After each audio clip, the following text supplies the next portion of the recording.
কয়েকদিন ধরেই নীরব এক উত্তেজনা ঘিরে রেখেছে বঙ্গভবনকে। রাজনৈতিক অঙ্গনে চলছে নানা হিসাব নিকাশ, জল্পনা আর গুঞ্জন। দেশের সর্বোচ্চ সাংবিধানিক পদে আসতে পারে বড় পরিবর্তন। একাধিক সূত্র বলছে যে কোনো মুহূর্তে পদত্যাগ করতে পারেন রাষ্ট্রপতি মোহাম্মদ শাহাবুদ্দিন। কি কারণে এই পরিস্থিতি তৈরি হলো আর এর রাজনৈতিক তাৎপর্যই বা কি? 2023 সালের এপ্রিলে দায়িত্ব নেওয়া রাষ্ট্রপতি শাহাবুদ্দিনই জুলাই গণঅভ্যুত্থান পূর্ববর্তী সময়ের একমাত্র শীর্ষ সাংবিধানিক ব্যক্তি যিনি এখনো দায়িত্বে রয়েছেন। অভিযোগ উঠেছে চলতি বছরের মে মাসে চিকিৎসার জন্য লন্ডনে অবস্থানকালে ভারতের অবস্থানরত সাবেক প্রধানমন্ত্রী শেখ হাসিনার সঙ্গে টেলিফোনে কথা বলেন রাষ্ট্রপতি। 9 থেকে 18 মের ওই সফরের সময় হওয়া কথোপকথনের বিষয়টি পরে দেশের একাধিক গোয়েন্দা সংস্থার নজরে আসে বলেও জানা গেছে। এরপর থেকেই তাকে পদত্যাগের একটি পরোক্ষ বার্তা দেওয়া হয়েছে এমন গুঞ্জন রাজনৈতিক অঙ্গনে ছড়িয়ে পড়ে।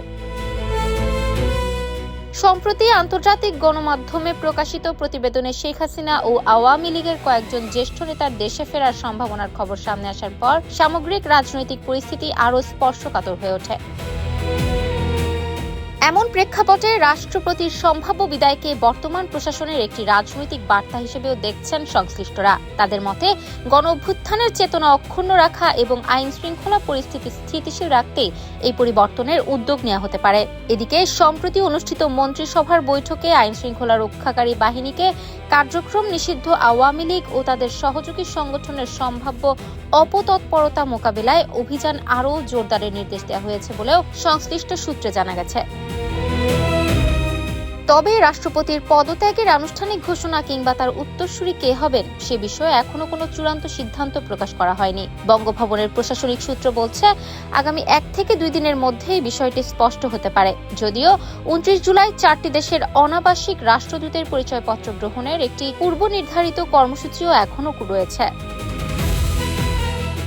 সংবিধান অনুযায়ী রাষ্ট্রপতি পদত্যাগ করলে নতুন রাষ্ট্রপতি নির্বাচিত না হওয়া পর্যন্ত জাতীয় সংসদের স্পিকার ভারপ্রাপ্ত রাষ্ট্রপতির দায়িত্ব পালন করবেন।